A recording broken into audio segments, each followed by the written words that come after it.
संपूर्ण गणेशोत्सवादरम्यानच राज्यात पावसानं जोरदार हजेरी लावल्याचं पाहायला मिळालं। कधी विदर्भ, कधी कोकण, तर कधी मराठवाड्यात बरसणाऱ्या या पावसानं मुंबईतही सूर्यकिरणांना प्रवेश दिला नाही।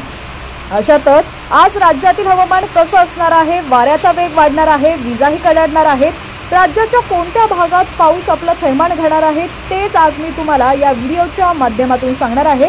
पण त्याआधी तुम्ही जर यूट्यूबवरती HPN मराठी न्यूज चॅनलला सबस्क्राइब केलेलं नसेल तर नक्की सबस्क्राइब करा, जेणेकरून आमचे अपडेट्स लवकरात लवकर तुमच्यापर्यंत पोहोचतील। तसंच हीच बातमी जर तुम्ही फेसबुक किंवा इंस्टाग्राम वरती पाहत असाल तर आपल्या हक्काच्या HPN मराठी न्यूज चॅनलला नक्की फॉलो करा। हवामान विभागाच्या मुंबई शाखेने वर्तवलेल्या अंदाजानुसार राज्यात कोकणातील उत्तरेकडे असणाऱ्या काही भागांमध्ये पावसाच्या सरींचा जोर वाढणार आहे, तर वाऱ्याचा वेग वाढून ताशी 30 ते 40 किलोमीटरवर पोहोचून उत्तर मध्य महाराष्ट्रामध्ये मेघगर्जनेसह पावसाची हजेरी असेल असा अंदाज हवामान विभागाने वर्तवलेला आहे। राज्याच्या घाटमाथ्यावरील भागांमध्ये सुद्धा पावसाची जोरदार हजेरी असेल असा प्राथमिक अंदाज हवामान विभागाने वर्तवलेला आहे।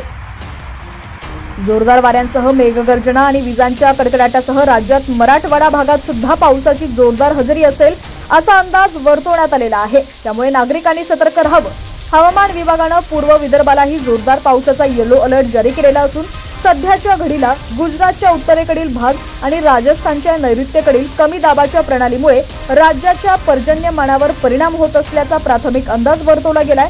बंगालच्या उपसागरासह अरबी समुद्रातही कमी दाबाचा पट्टा सक्रिय असलेल्या कारणानं आणि तिथं निर्माण झालेल्या चक्राकार वाऱ्यांच्या स्थितीमुळे मराठवाडा आणि विदर्भातही पावसाची वक्रदृष्टी असल्याचं पाहायला मिळेल।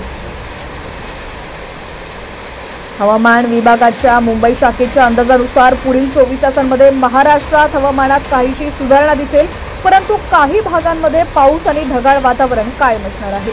उत्तर कोकणाकडील काही भागांमध्ये पावसाचा जोर वाढण्याची शक्यता आहे। वाऱ्याचा वेग ताशी 30 ते 40 किलोमीटर पर्यंत पोहोचेल, ज्यामुळे पावसाच्या सरी अधिक तीव्र होऊ शकतात। नागरिकांनी जोरदार वारे, विजांचा कडकडाट आणि पावसाच्या शक्यतेमुळे सतर्क राहावं। विशेषतः मराठवाडा आणि घाटमाथ्यावरील भागात प्रवास करताना काळजी घ्यावी। दरम्यान आता राज्यातील तुमचा जिल्हा कोणता आहे आणि तुमच्या जिल्ह्यातील हवामानाची स्थिती काय आहे ती देखील आम्हाला कमेंट्सच्या माध्यमातून नक्की कळवा। पाहत रहा HPN मराठी न्यूज।